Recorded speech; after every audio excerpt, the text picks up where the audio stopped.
শেহতীয়াকৈ এটা বিতৰ্ক হৈ আছে, সকলোৱে জানে নন্দিনী কাশ্যপৰ প্ৰসংগ। নন্দিনী কাশ্যপৰ গোটেই বিষয়টোক লৈ পেলাই বীৰ লাচিত খানাৰ মহানগৰ জিলা সমিতিয়ে বহুখিনি মানে প্ৰতিক্ৰিয়া ব্যক্ত কৰা পৰিলক্ষিত হৈছে। মৃত যুৱকজনক গৈ ৰক্তদানো কৰিছিলেগৈ। গোটেই বিষয়টোক লৈ আপোনাৰ প্ৰতিক্ৰিয়া কেনেকুৱা ধৰণৰ হ'ব?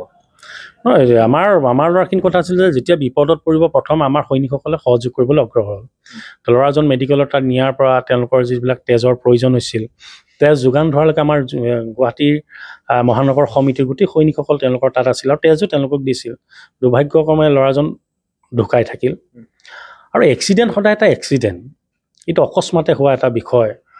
আৰু যিগৰাকী মই দেখিছোঁ আচলতে সংবাদ মাধ্যমত কথা বতৰাবিলাক যদি অলপ কিছু বিনয়ীভাৱে যদি কথা বতৰাবিলাক আমাৰ কাশ্যপ ক'লে হয়, নিশ্চিতভাৱে এনেকুৱা ধৰণৰ প্ৰতিক্ৰিয়া নহ'ল হয়। গতিকে মই ভাবোঁ যে এক্সিডেণ্ট সদায় এক্সিডেণ্ট। আৰু এইগৰাকীও আমাৰ নিজৰে অসমীয়া ছোৱালী। গতিকে যিটো পৰ্যায়ত সমালোচনা কৰা হৈছে বা যিটো পৰ্যায়ত আক্ৰমণৰ লক্ষ্য হিচাপে লোৱা হৈছে, মই ভাবোঁ যে এটা মানসিক অত্যাচাৰ তেওঁলোকক কৰা হৈছে, মানসিক আতিশয্য এটা চলোৱা হৈছে।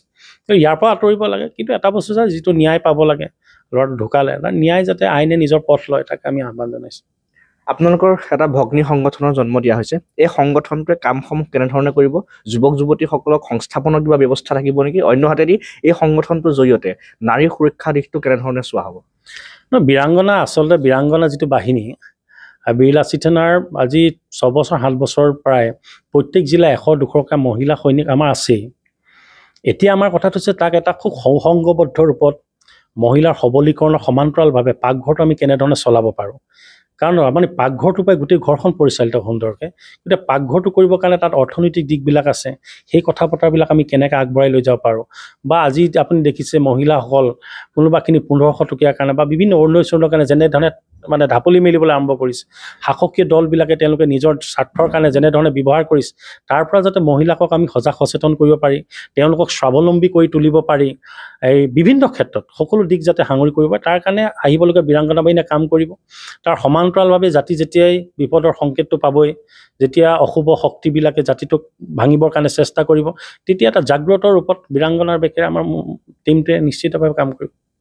প্ৰতিযোগিতা অথবা পক্ষত দুষ্ট নহয়, সদায় অসমীয়াৰ স্বাৰ্থত।